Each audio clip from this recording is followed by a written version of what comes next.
Back here in the Bay Area, we have an update now on that massive fire at a scrap metal recycling facility at the Port of Oakland.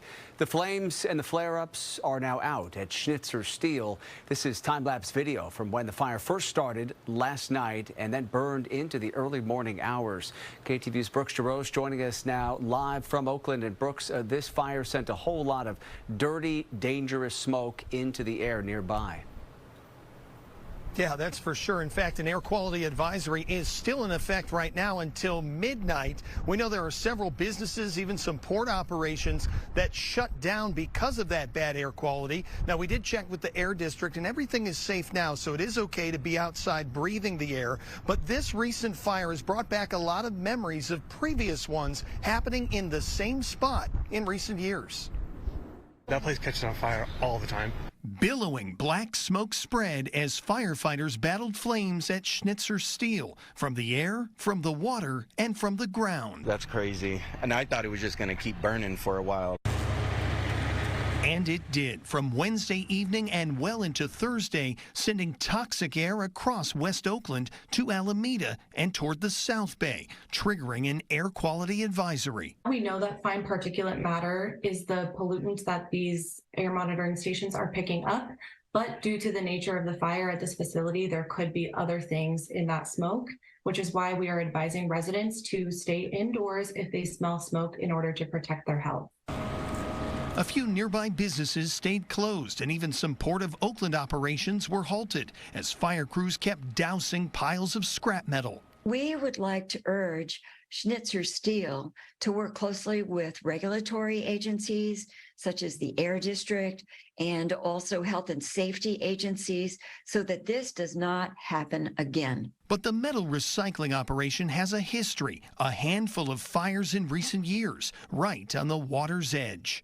It's just a real hazard, and they shouldn't be operating in a way that causes this much pollution. Watchdog San Francisco Baykeeper says despite environmental violation notices and fines, Schnitzer is just paying to pollute. They're not really interested in cleaning up their operations, and that's just not being a good steward of the West Oakland community or the Bay.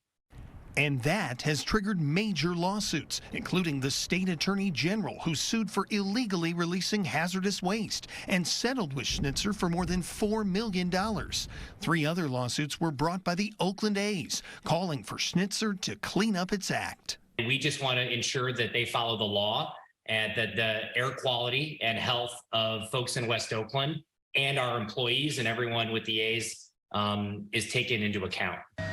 The A's closed their offices Thursday, with 23,000 people living within a mile of Schnitzer Steel. Many hope this latest fire will spur some action to make it stop.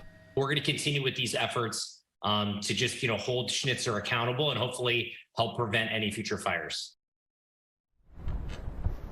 And we just noticed moments ago that the fire department was actually dousing that large pile of scrap metal even right now. I did reach out to Schnitzer Steel for comment. I have not heard anything back. For now, live in Oakland, Brooks Jerose, KTVU, Fox 2 News. Okay, Brooks, obviously it is early in this investigation here, but do the authorities have any indication on what might have caused this latest fire at that facility?